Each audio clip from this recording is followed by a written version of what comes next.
Good morning, good afternoon, depending on where you are, and welcome to the webinar on the topic of moving big data and streaming data workloads to Google Cloud Platform. My name is Kwok, and I'll be your host today. I'm joined by Chris Santiago, who's our Global Solution Engineering Director. Welcome, Chris. How are you? Clark? Good. How about yourself? Yes, very well, thank you. And obviously, we also are joined by Floyd Smith, our product marketing director, who will be discussing moving big data and streaming workloads to Google Cloud. Before we start, here are some quick housekeeping rules. So, if you do have any questions, feel free to pop them into the question box below the player, type in your question, and then submit them, and then we'll answer them live at the end of the session, or if you are watching on demand, by email reply as well. This webinar is available instantly on demand, so if you do have to drop off, feel free to come back to this link and listen at your leisure. Let us know what you think about this session by rating our webinar and letting us know if there's any other topics that you'd love us to cover. Submit them in the comments or submit them during the questions section. I'm now going to hand off to Floyd. Thank you very much. Yes. Thank you, Kwok. All right, we are starting with slides. And the topic of the presentation today is, of course, let's wait for the slide to come up, moving big data and streaming data workloads to GCP. Now, Google Cloud Platform is the world's fastest growing cloud platform. So it's increasing in popularity and size. There's a sudden burst of interest in it. And so I think that many of you are here today around that, and we'll talk a little bit more about the whys and wherefores going in. Now, I also want to mention that I think there are 3 reasons that people come to this webinar, and this particular session is well subscribed. I think that people are curious about Unravel Data, they're curious about Google Cloud Platform, and they're curious about the whole move to cloud effort, to any platform. And Unravel is very helpful in that. So you're going to see all 3 of those things. We're going to discuss Google Cloud in particular, especially big data and streaming data, which are popular topics on Google Cloud, as even ahead somewhat of other clouds. And you'll see a demo of Unravel. And I'm going to be talking through the big picture of the move to cloud process. And the process itself is applicable across platforms. Chris, if you don't mind saying a little more about your experience with Unravel and your role and with Google Cloud Platform. Sure. Hey, folks. Chris Santiago here. I lead the Solutions Engineering Group over here at Unravel Data. Been with this journey with Unravel for the past 3+ years. Within this journey, we first focused on your Hadoop on-premise platform. So think your Cloudera, think your Hortonworks, MapR. And as this journey has continued, we've definitely have seen an uptick in interest in cloud service providers like Google.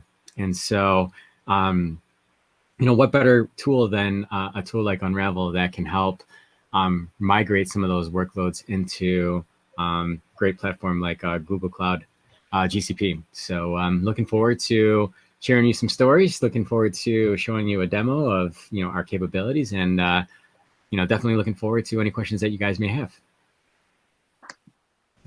Thank you, Chris. I'm Floyd Smith, Director of Product Marketing, and recent stops are Nginx and a relational database called SQL at the time, which is now called SingleStore, and then joined Unravel Data only last year, later part of last year. And a very exciting place to be. Visibility into everything that people are doing with data, which is huge and fast growing. And of course, a lot of that is AI and machine learning. Some of you guys may be doing that or getting ready to. And of course, Unravel is a prominent user of AI and machine learning itself. So really exciting place to be, great view of the industry, and a lot of exciting things happening. I will briefly mention that we're going to be sponsoring a show called Data Ops Unleashed next month. And you'll get information about that in your follow-up from us after the webinar today. Also, as Kwok mentioned, this is available on demand right after it ends. So if you miss anything, have to step away, want to come back for something, want to show a colleague, all of that is available as soon as the webinar is over. So no worries. And then Unravel as a company. So what does Unravel do? Actually, we are the leading platform for data ops. Data ops is similar to DevOps in that it's the merger of a couple of formerly separate silos. But this one is quote unquote big data, data engineers, operations people who work mostly with data, developers who work mostly with data, and operations. So these people kind of all work as one. It's agile based, like DevOps is, but the emphasis is different. Many companies and many apps today, the main differentiator is the data. The development part, which is the development part, gets a little bit assumed, like it's around the data. So the code goes around the data. The code makes data do things. So that's data ops. We have an experienced team with background from all of these companies. Chris named off a couple of them that he's worked with in the past. I have a long background at Apple. Our market adoption is strong. Some companies let you publicize your work with them, and others don't. The ones that we have that do, quite a strong lineup, and we also have quite a few that we don't talk about publicly, but we're very happy to be working with. The broadest technology coverage. So we hit AWS, we hit Azure, and we hit Google Cloud Platform. We're actually, as I'll mention, and Chris may mention as well, we're improving our offerings on Google Cloud Platform. That'll come up soon. We work with HPE, and then a lot with Spark. A lot of hands-on work with Spark, especially when it's applied to Hadoop and related technologies.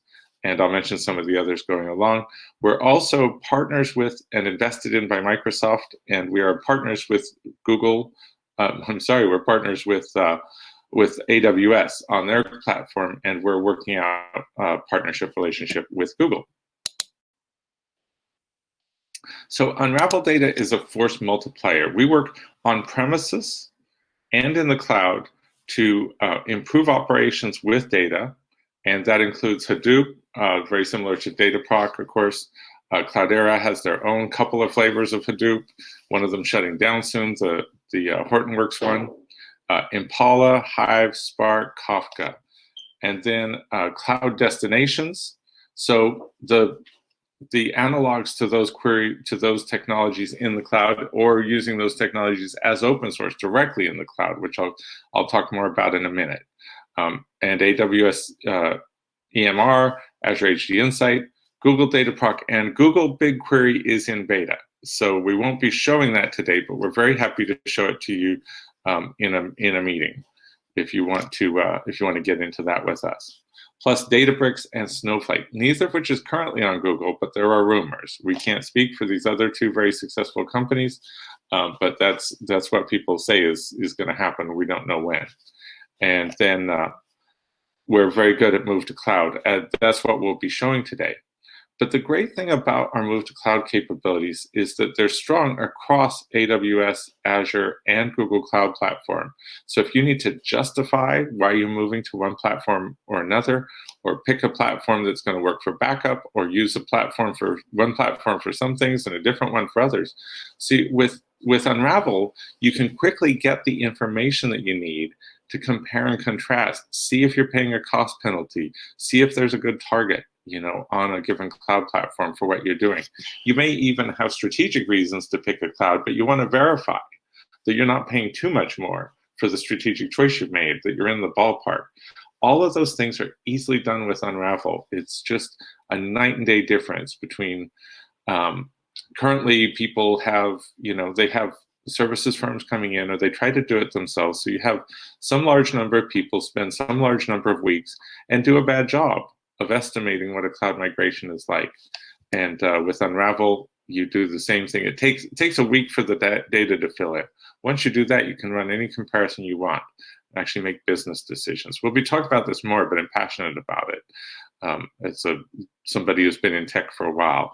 It's really a night and day difference using Unravel Data for cloud migration. And why do people choose GCP? I was just reading that Google Cloud Platform is the hottest major cloud.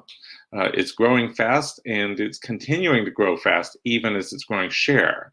So we might see a little more equality in these market shares in the months and years ahead. It's in the Gartner Magic Quadrant. Only 2 other companies are there, AWS and Microsoft. eWeek describes GCP as specializing in high-end computing offerings such as big data, analytics, and machine learning.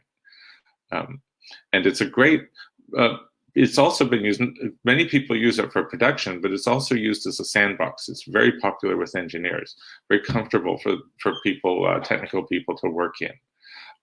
Pricing, service, and support are competitive. Pricing may even be a little bit of a benefit. And again, Unravel helps you bring that to life, rather than just as a big picture checklist in a bullet list. It's actually, we can show the numbers for that, for the workloads you have. There's lots of existing expertise out there around Google. Some of the technologies are pretty industry standard, like Dataproc. Some people can't work with AWS. Some people can't work comfortably with Microsoft in the cloud as cloud platforms. And sometimes GCP is used as a secondary or backup choice, which is true of all of the clouds, all the major clouds. Excuse me. So Gartner says a data-driven approach for planning and migrating is critical to success, and that's important to us because that's what we offer. So I'm going to talk about move to cloud from the big picture point of view, but there's actually an even really bigger picture. You have to think about things like governance, gap analysis. There's a lot of really big picture stuff that we don't do directly, that nobody does directly. No platform is going to do directly for you. We'll be talking about the nuts and bolts of actually getting ready to make the move. That's the main value add that we'll be discussing today, making the move itself and then optimizing after the move. So those are the pieces that we work on. We don't do the bigger picture governance type issues, which is more a consultancy function. And we don't actually move bits ourselves. We have partners that do that very well. And Chris may mention 1 or 2 of them. So this is our focus, is these 10 steps to leave your data center for the cloud. And it's per workload. So we don't think of it as just grabbing everything that's on premises and moving it to the cloud. We think of it as an optimized move so that you're picking your targets carefully and taking the ones with the most benefit and the least disruption first. These steps are really valuable because it stops people from talking past each other.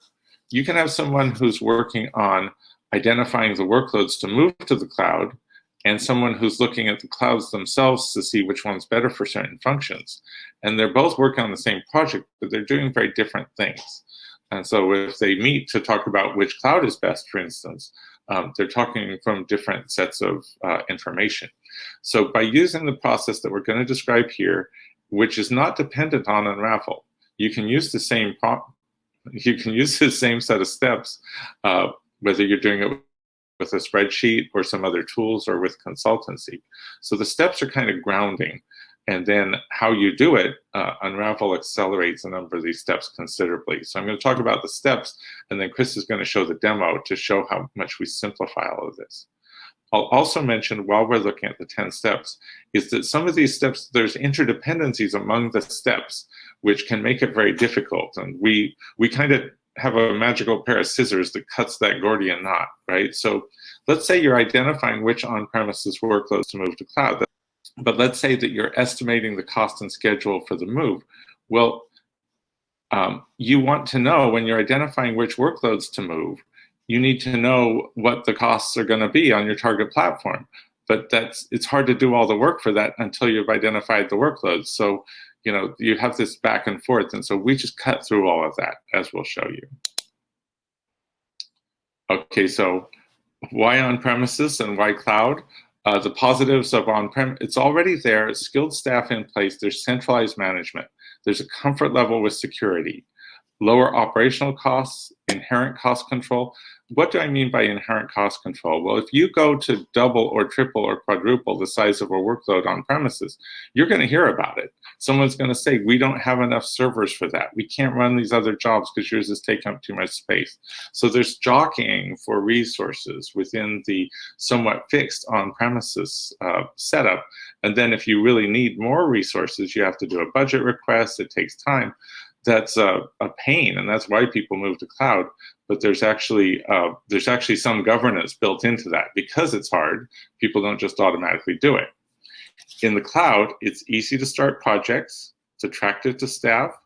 There's less management burden. Security is world-class, but there's still some personal information that people won't readily put in the cloud. There's low and no capital costs, inherently scalable and globally distributed. So two pieces of the good news there, of course, is that you get something going with a lot less friction.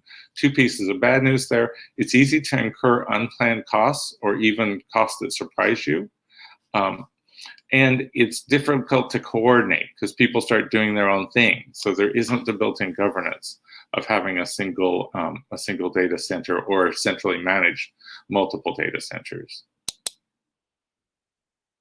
Okay, and you may have heard of grand challenges. So in the sciences, a grand challenge is something that may take decades or even centuries to resolve. And but move to cloud is a grand challenge for IT, and a lot of the move to cloud is going to take place in about a 15-year period.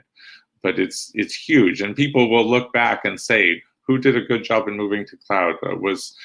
Companies will say, well, were we well served, by our technical staff in how we did it? And Unravel can help with that. A serious problem with move to cloud, and one you may have heard about, and that might even make you reluctant to go forward, and that we'll be addressing in our demo, is that you're looking for return on investment.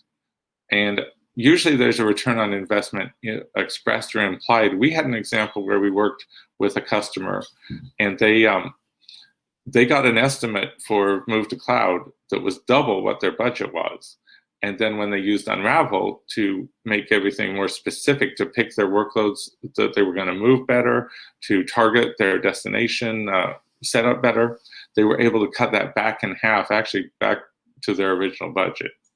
So why would you not realize your promised ROI? Cost, there's hidden costs in the new cloud world. Pay as you go, that's wonderful because you only pay for what you use, but if you use it, you pay for it. Sandeep Uttamchandani, our VP of engineering and our CDO, says that pay as you go means that as you go, you pay, and that really hits you. And then bad cloud usage behavior among end users. There's a lot of bad behavior going on premises, but it gets managed down over time because, again, the whole thing is centrally managed, at least to a tolerable level. Whereas in the cloud, people can do all sorts of crazy things, and you may not know about it until you get the bill. And then there are problems with performance. Shared infrastructure can equal noisy neighbors. You can reserve instances for yourself, but that costs more. Resource locality, so is the data where it needs to be close to customers? Is the processing where it needs to be close to customers? And the previous architecture, the on-prem, may be more performant than the cloud architecture. We're also all familiar with the fact that if you move some workloads and 5 things speed up and 1 thing slows down, no one will ever thank you for the 5 things that speed it up, but the 1 thing that slows down may get really strong attention, be a huge deal, and someone will say, this didn't work because you had that 1 thing that slows down and that hurts them. So step 1 is to identify on-premises workloads to move to cloud. So you have to create steps, and your mileage may vary. You may need somewhat different steps, but it goes something like this. You list all your workloads from all sources. It's amazing how few people know what they're running on premises.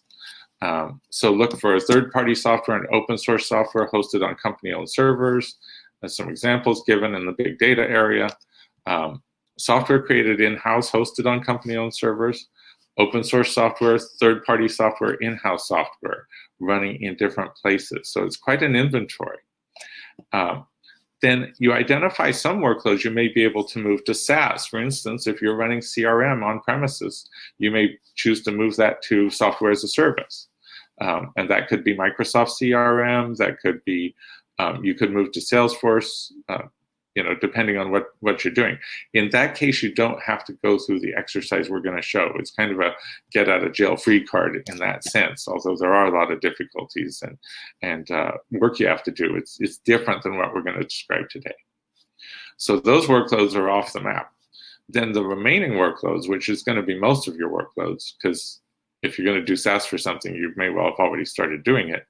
You agree the criteria for moving to cloud, and then you stack rank the workloads by priority. That sounds simple, but in many companies with most resources without Unravel, to be frank, it's impossible to do that. It's too much work to do all that. So people list some of their workloads from some sources, and then they look for moving to cloud, but they don't have the big picture. They've decided not to take on the work of getting the big picture.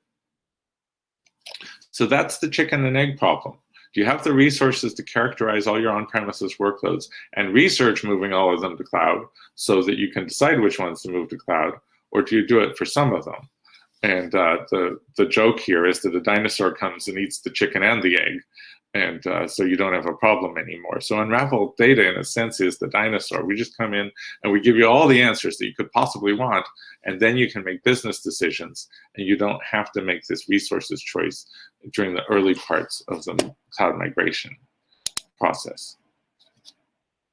So then you baseline your performance and resource use. You can't characterize, you can't estimate or calculate return on investment if you don't know what you were spending before. But few people know what they're spending now on premises, and finding out can be quite a bit of work. And someone then says, oh, this is just to get a number onto a spreadsheet or for, business planning purposes. Is it really worth the work? And some people will think that's worth it, and some people won't. But again, Unravel, as you'll see in the data, we make it very easy to do this. We take this controversial and difficult step and just greatly simplify it. To steal a bit of Chris's thunder, you spend a week, you put in sensors, you spend a week letting the database hydrate with traces from what you're currently doing, and then you're able to do all sorts of amazing things, which we'll show you. But you can identify CPU and memory usage, identify all the elements in your software stack, identify dependencies such as who uses specific data tables. You can identify the software targets in the cloud. You can identify custom code that needs to be ported. I've seen that stop moves before. There's just too much custom code. It's too expensive to change it. There are people busily building tools to solve this problem. Then you have to specify the adaptation work needed for the versions of software in the cloud. They may be running the same software you're running, but a different version. Versionitis can cause you problems. And then what's the adaptation work you need for different cloud targets? And then this is always another question that comes up. And again, the data from an Unravel can help with this. Do you optimize the workload on premises, or do you lift and shift it and then optimize it in the cloud? We have heard back, informally, the feedback we hear is that you're a lot more likely to reach your target ROI if you optimize on premises first and then move the improved thing to the cloud. That you make choices. If you just do a lift and shift, you make choices that are hard to undo. Sorry about the background noise. You make choices that are hard to undo and that you wish you made differently. I'm sorry, side note, but it's valuable. It'll be valuable for some of you. We had a customer event recently called Untold, and we had several customers talk about their on-premises. Largely, the discussion was on-premises work, but there was some discussion of move to cloud in that conference, and they were talking about this problem. Our own CDO talked about his experience in a previous role making a big move to cloud, and that they did not choose to use Parquet files. They chose to continue using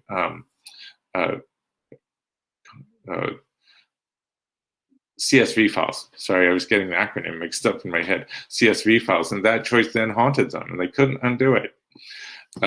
So optimizing first helps you avoid some of those problems. Ideally, that's what you always do. Largely in real life, people lift and shift, and then they're often stuck with things that don't perform as well as they should, and especially with large bills.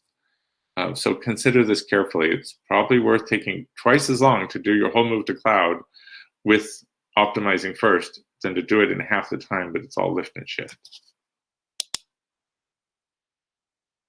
Okay, this is my favorite slide, and it's complete eye chart, but it's hugely helpful. We wrote a blog post about this a little more than a year ago, about the different services on the different cloud platforms. And let me decode this eye chart and our boxes for you. So the idea of the thing without my red and blue rectangles on it, red and purple rectangles on it, is to compare major offerings on each of the cloud platforms. So there's the AWS, so the first silo, the first column is different functionality. And the light blue bars across there put that functionality into groups. Again, like this webinar, this chart is really good for getting people speaking the same language. So if they are familiar with different cloud platforms than you are, this is kind of like a universal translator. You know, they say EMR, you say Dataproc, you know, roughly things like that. Excuse me. So you see the comparison in the columns 2, 3, and 4. You can compare AWS, Azure, and GCP. Then the next column is open source software, which you should be able to run on any of the cloud platforms. And then there's third-party software, which runs on some cloud platforms and not others. I've highlighted Kafka and Spark as open source software that we work with a lot. If you're using those, please especially consider Unravel Data. And then in third party, I highlighted Snowflake because they're getting a lot of attention right now. There's rumors that they'll come on to, as mentioned, there's rumors that they'll come on to GCP, but nothing firm yet. Okay, and so then you've identified the workloads. You've decided which workloads you're going to characterize for this exercise. We recommend all of them, and we make it easy to do all of them. But if you're not using Unravel, you may have to make an early choice as to which workloads you're even going to do the work of characterizing, because for each workload you then have to estimate for in the cloud and per cloud platform. What instance sizes are you going to use? What are your CPU and memory costs going to be? What are your storage costs, networking, software licenses, and other costs? Also, of course, you have to look at the availability. If you're choosing between clouds, if you really haven't made that choice yet, the availability of people, how much to bring in the people you need to do it, what expertise you already have in-house, you know, all of these related costs. Most of the problems that Unravel finds, not most, but a large number of the problems we find, are that people have over-allocated resources for a job. Because the negative for them, like the electric shock for a user, is when their job doesn't run. Like, dang, you know, we don't want that. We can't have it. We needed it to run before the company meeting. We needed it to run before the report to shareholders. It didn't run. So people allocate enough to make sure the job runs, or even to make darn sure the job runs. You know, we see 10 gig memory allocations when 1 is needed for routine work and 2 is needed for bursts. And so that's something that we help with, and we help right-size things. And see, this is particularly important in the cloud because on premises, you got stuff working, you don't mess with it. You don't track the cost per user very often. You just have the cost of on-premises. In the cloud, everyone wants costs per user, per job. They really want to break it down so that over-allocation gets a lot more attention. It can cost you more, and it gets a lot more attention. So you've taken these workloads, just going back to the big picture, you've taken those workloads, you've estimated the cost and performance in the cloud, and then you estimate the cost and schedule for the move. This is a manual step, but if you put garbage in, so GIGO is garbage in, garbage out. You have to do this carefully, and you have to know what was in the previous step. See, you have to know which workloads you're going to move. You have to know the targets. You have to know the sizes and so on, so that you know what you're doing literally with the move. The move itself takes people time, calendar time, management time. But many of the people we talk to professionally are very, very, very busy. And once they get Unravel in, that helps them, but it only helps them some. So you can get something where management time is just not available to do the move, or people are available at one point, but if you don't do it right then, if you lose that window, then you don't get them back for a while. And then there are direct and indirect costs, such as hiring in the right people to help you with the move or to help you after the move. Then, and we're going to take the next few steps. This is the last step we're going to do in detail, and then we're going to just talk through the last few rather quickly. So then you validate the success of the migration. You know, what workloads were moved, which ones are in process, what are the ones you're not going to move, what's the effect of the on-premises estate? You may have fixed costs on premises that don't decrease. For instance, you might have a site lease, and even if you're using and you've bought your servers, so even if you're not using them, you've paid for them. So those are unamortized costs. And then what's the impact on the cloud estate? Often the cloud sneaks up on you because people on your team start using it for small projects, a couple of which become big projects. So then you have to think, at what point do I need some centralized management for the cloud platforms that we're using? For each cloud platform and for all of our use of the cloud, you know, you have to start either reporting or reproducing the management structure from on-premises, a smaller version of it, to the cloud. And then once you're in the cloud, you optimize. And I think the things you see today, the demo you see today that shows you about moving to cloud will give you confidence that the same software, our software, helps you with optimizing. If you don't use our software, you still have to optimize because you're going to have big surprising costs. And some of them will be fully justified and unchangeable. And some of them will be poorly justified and easily changeable once you roll up your sleeves and do the work.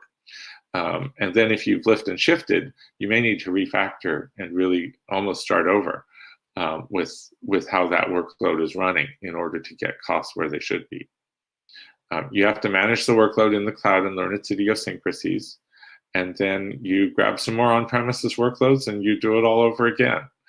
So it's an iterative process. You do get better at it over time, but the more help you can get, especially on the early moves, the better off you'll feel yourself to be. So basically, it's automatic versus manual. You know, you can do this yourself step by step, and just like using a manual transmission, it's kind of fun. You get your hands dirty, you know what's going on. But most people now drive cars that are automatics. It's so much easier, it's cheaper, the resulting machine is more reliable. So that's the comparison, that you really want support in doing this, even if sinking your teeth into all the details sounds like fun. Midway through the project, it won't feel like fun, and you'll want to have gotten help with these steps, whether you get it through people that you hire, through tools like Unravel, or all of the above. And it's time for our demo. So Chris Santiago is going to take us through an actual iteration of doing this. Take it away, Chris. Sure. All right. So let me go ahead and share my screen here. Floyd, let me know if you guys can see it. Oh wait, doesn't look like it happened yet. One sec. Not yet. Oh, now. There you go. All right. Cool. All right, folks. So so what I wanted to walk you guys through now is how you can use a tool like Unravel to help you migrate your workloads to clouds. But more specifically, in today's conversation, we'll be talking about GCP. You know, when kind of going through Floyd's slides there, you know, one of the first things that you first want to start off with is just getting a lay of the land. Like, think of like the baseline of how folks are using the cluster today. Now, if you're not using a tool like Unravel, kind of going back to that automatic versus manual, I mean, you can definitely do the homework and talk with folks and get information and understand the work patterns, the type of workloads, you know, all that good stuff. But, you know, for folks that go down this path, you know, one of the things to think about is, you know, am I capturing all the complexity? Do I have all the relationships between the tables that are being queried versus the type of data pipelines all the way down to the job. So I had the relationship there. So that way, when I start thinking of like what my future state may be, whether that be something like a Dataproc or maybe even like a BigQuery, what would that actually look like, right? And for folks that kind of go down that manual process, some of the things that along the way, there could be a missed complexity. Maybe they missed a relationship with the table, and that adds cycles to the migration plan. Especially if you're midstream through the migration, a lot of folks may have 2 environments running up, and now it's double the costs, and now the time to get migrated up gets impacted, right? More importantly, you got that cost factor, right? You want to make sure that you're making the right decisions, and so you want to, the better approach here is to really understand your migration path based on actual data, patterns, and so. Unravel is perfectly positioned to provide those insights, right? So think of Unravel as, hey, I don't even need to ask anybody. I can actually use this tool to, all intents and purposes, index how folks are using the cluster and really start giving you guys, business-driven insights, so that way you can really make, the best business decisions based on, whatever that future state may be. And so we'll start off here on this cluster discovery report here. And think of this as like, I'm in the assessment right now. I'm just really trying to understand how, folks are using the cluster today. And so you're going to see a combination of things in terms of like platform specific details, right? So, what's the type of cluster? What's the version I'm running in there right now? The services. So, if there's a mismatch on services, I want to make sure that, like a tool like Dataproc will support some of the workloads that are using specific services. The number of hosts. Down here below, we can see like the disk space. So like how much disk space is actually being used in the cluster. And so this becomes like a good baseline from a cluster standpoint. If we want to start getting more granular from like the work patterns, how the different line of businesses are using a multi-tenant cluster, this middle section will pertain to you. And so we've got we've got 3 groupings here shown. So application type would be, a good, what this can answer is like, how much of my workloads are, Spark, maybe this is a very data science-y type of workload, are hosted in this particular cluster. What's that percentage versus maybe some of the workloads that may be batch oriented in nature. So think of like your MapReduce jobs, your test jobs, and we can start getting that insight from here. And I can use this information to start formulating, do I want to maybe have, separating my jobs by Spark workloads versus batch workloads. Now you can kind of start getting, that line of insight from here. We can do likewise. We can do the same thing from a user perspective. So I've seen a lot of customers where they have line of businesses that are using different service accounts. And so we can kind of see, how that breaks down, and we can start making decisions from there.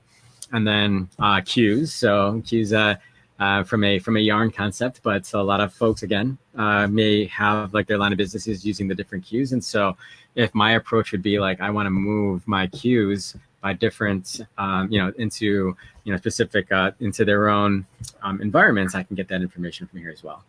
But really what this is, what you're seeing here is, we're not just looking at platform, overall platform metrics.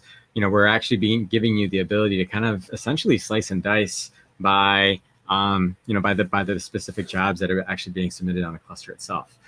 On the right-hand side here, this is where we zoom back out into more like on the resource level. And so think of this as like from a mapping perspective, like on a Dataproc instance, for example, like, what type of node type should I be, or VM type I should actually be using in my future state.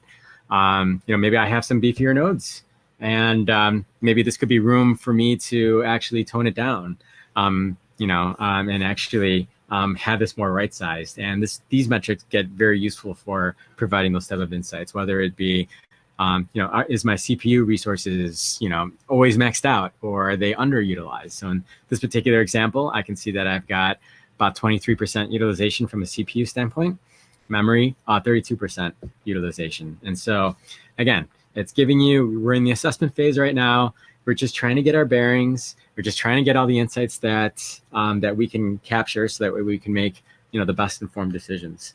Down here below is a heat map version of above, and so now we can actually look at things in terms of CPU, memory, and so this could be very useful for maybe I'm thinking auto scaling, and I want to understand how the cluster is actually being used, so that way I can leverage maybe auto scaling based on the heavy usage patterns. I can get those level of insights from there.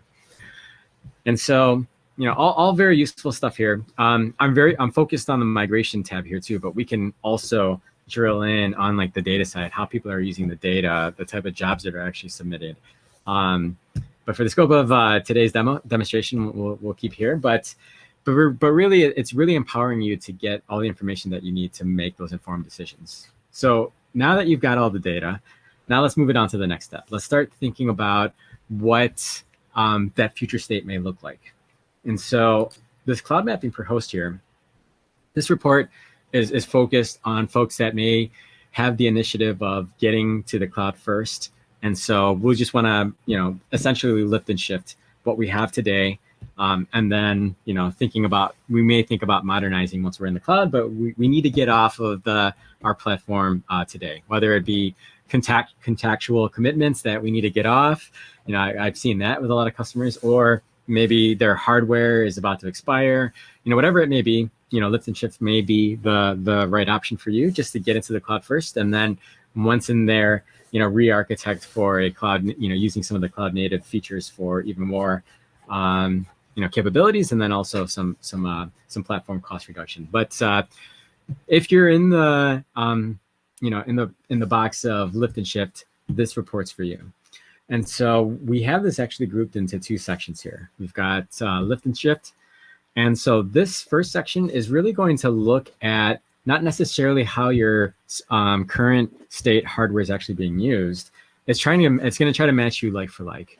And so like for folks that, maybe it's a maxed out system, and they want to start getting kind of like, hey, what is those costs? What could it actually look like if we were to do a lift and shift model into something like a Dataproc? We can get that information here. So it'll look at, physical hardware. We'll match that to an instance that's closest in Dataproc. What you're using in terms of storage space from a max capacity standpoint, we'll match that into GCS and give you that price. And you can see here, that rolls up to $687 if we were to actually match this like physical like to like, right?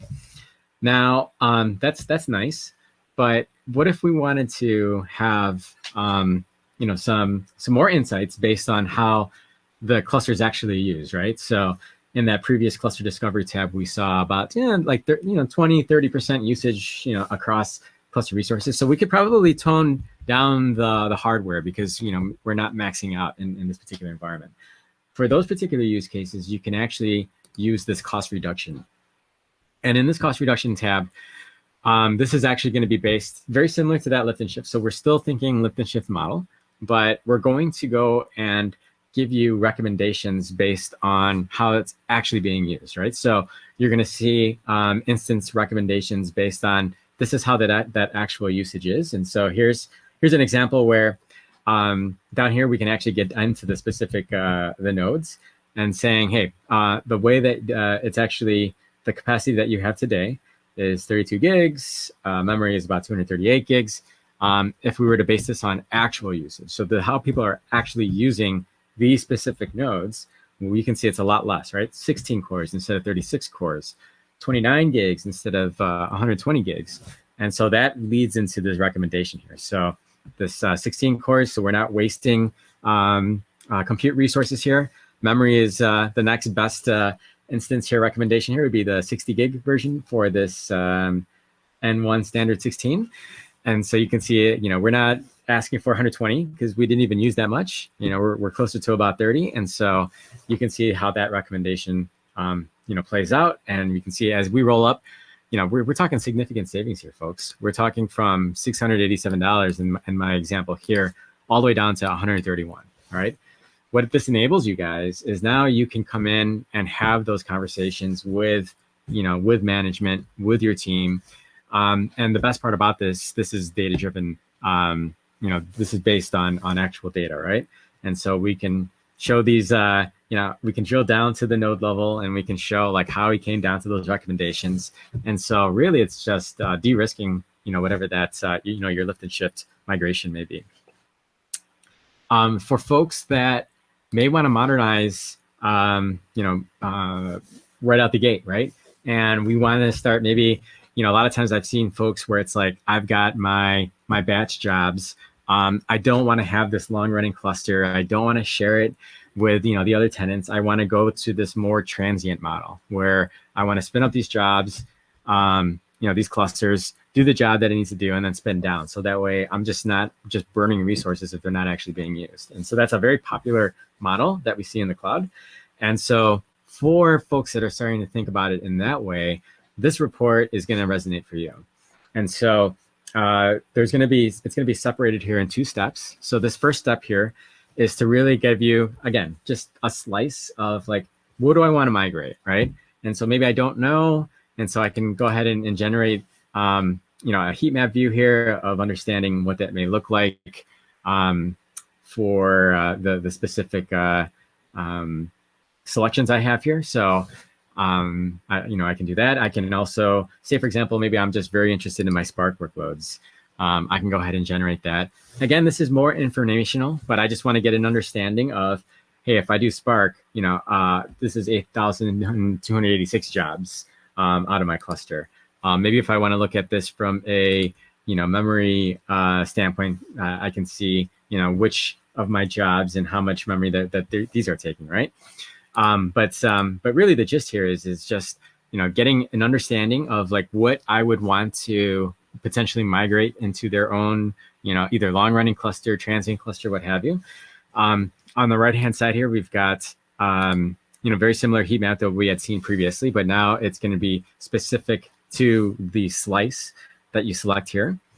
We also have the option for setting specific tags, and so this becomes useful for tagging custom ways, right? So we have a lot of customers that ask us for, hey, it's great that you guys can split things by job type, users, and queues, but maybe I want to bring this up by a different line of business. Maybe I want to do this by a different project. And so at runtime, we have the ability to apply these tags based on metadata of the jobs that are coming in. So think of things such as the user account, maybe the LDAP group that they're submitted to. And if it's this particular user that's submitting to this particular queue, I know that will always be, this particular project, right? The possibilities are endless here, and so you have the ability to select by tags as well. But let's just say you selected, I'm set on my Spark workloads.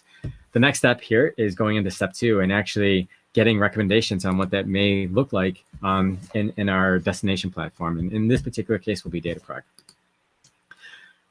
When you get to step 2, you have the ability to select your specific options. And so I would say, if I want to do maybe just using the Google traditional VMs and I'm going to have my own environment, I can get that. If I want to do Google Proc, I can set that up as well. We do support some of the other cloud vendors as well, so Azure and AWS. So for folks that may be thinking multi-cloud, and we want to start, maybe the particular workloads that I'm selecting here would be very, very useful for GCS or Dataproc, because maybe I have some of my data stored in GCS. Possibilities are endless here, right? But you have the ability to select the cloud service here, as well as the region that you would want to bring in. And then from there, you have the ability to, select specific VMs. You have the ability to put in custom costs. So if you have a previous contract with Google, you can go ahead and put in your custom costs here. By default, we'll go in and actually use the retail cost itself.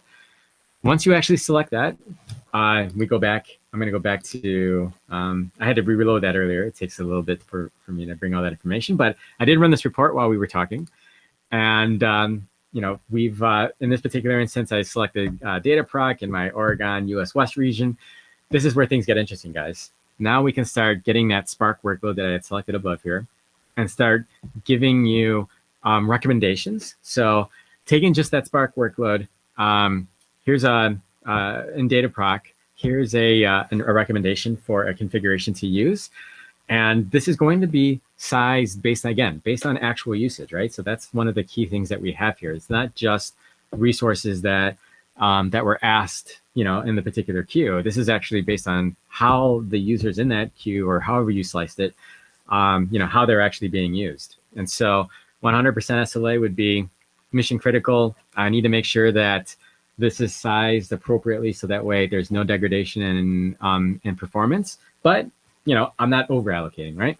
All the way down to 80%, where maybe this could be my benchmark, my non-prod, or hey, it's okay if 20% of my my jobs get affected because cost is most important for me. And then you've got the recommendations here down below. And so now you can start, the possibilities start opening up even more. Like, it's not just the slice, but now I can say like, hey, what's my SLA that I want to meet? And so now you've got this ability. And again, you could always just rerun this report, based on the specific slices that you want. But then you'll have those options. One other option I'd like to show you guys is we do also have an auto scaling recommendations feature as well.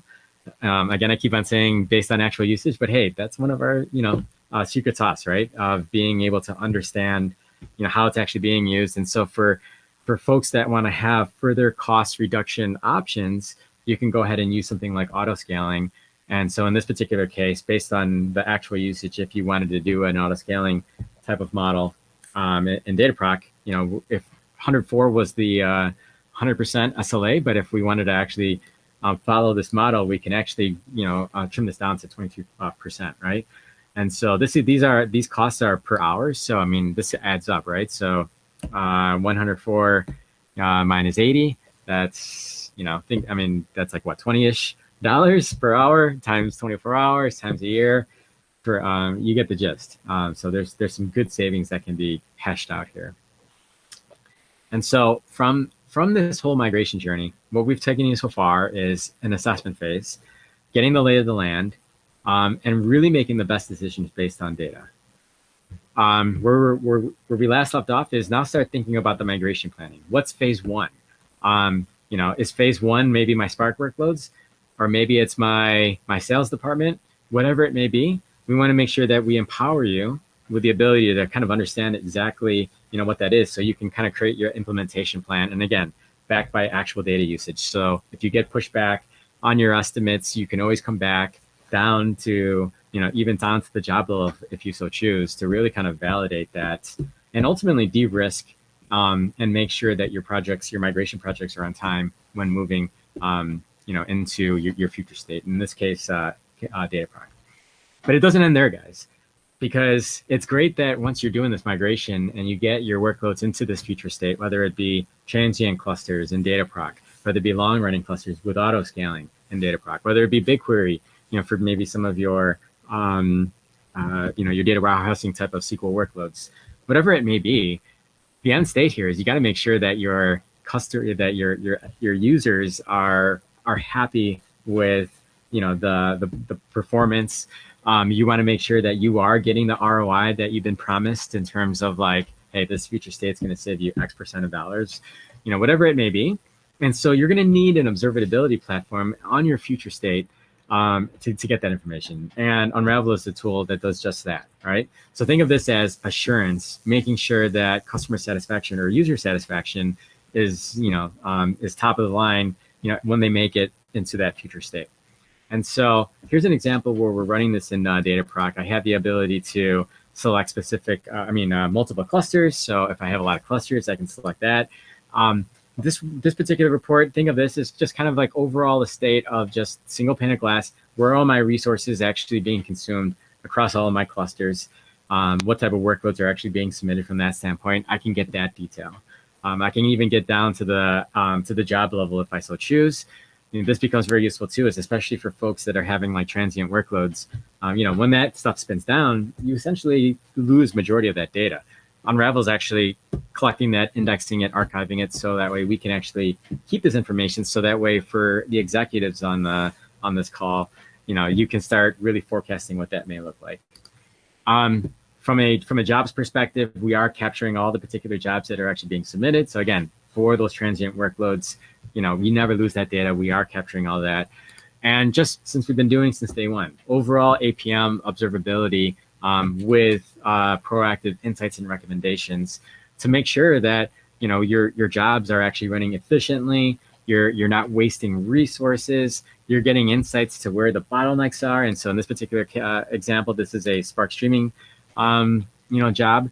And so again, you want to make sure that not only am I getting the costs that I thought I was going to be getting in the cloud, but I also want to make sure that, hey, I'm not going to have any complaints from my end users, and hopefully we're getting the performance that they wanted to. We've opened up additional use cases that we can work on in the cloud based on some of the new feature or the additional features that that GCP provides us. And at the end of the day, we want to make sure that you are 100% successful throughout your cloud, your data apps cloud journey. I took a lot of time there, Floyd, so I'll stop sharing. Fantastic. Give that to you. Fantastic. Okay, I'm going to try doing a tricky screen share. Sure. Okay, and so I want to share the entire screen.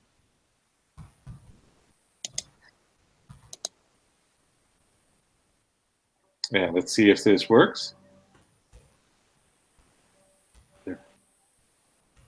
That is not going to be my friend right now. So let me continue with the slides that we had. Sure. Let's see. Yeah, so I'm just uploading the new set of slides that we've just slightly changed. So I share my screen for you there, Floyd, Yeah, and that'd be perhaps great. Let's do that just after the demo. Thank you. I know that we are running close to the hour and that we're all living in Zoom meeting to Zoom meeting right now. So if you need to sign off in these last few minutes while I'll be wrapping up, please come back to the recording. We're at 57 minutes now. So thank you, Kwok. And here we go. All right. So what, after watching everything Chris did, Unravel Data gives people a view. It's like a simultaneous X-ray, CAT scan, and MRI. You can see the structure of what you're doing on premises, and you can see the heartbeat of what's actually happening as it's happening. So, excuse me, you may be kind of agog right now at what he was showing you. So you can always come back to this recorded webinar, and we're very happy to give you a demo. I'm very sorry about the background noise as well, so I'm going to talk even louder than usual. You can succeed in every step of the migration journey. It's really a night and day difference between doing it, if you have the right kind of stack on premises, doing it with Unravel, night and day difference versus doing it without. So just very quickly, you can assess, you can actually plan, like you can do business planning because you have the information you need. The migration, you feel a lot more confident in doing it because you literally know what you're doing. And then in the cloud, you can optimize and scale and make it work and really bring every penny out of your cloud account. Next slide, please.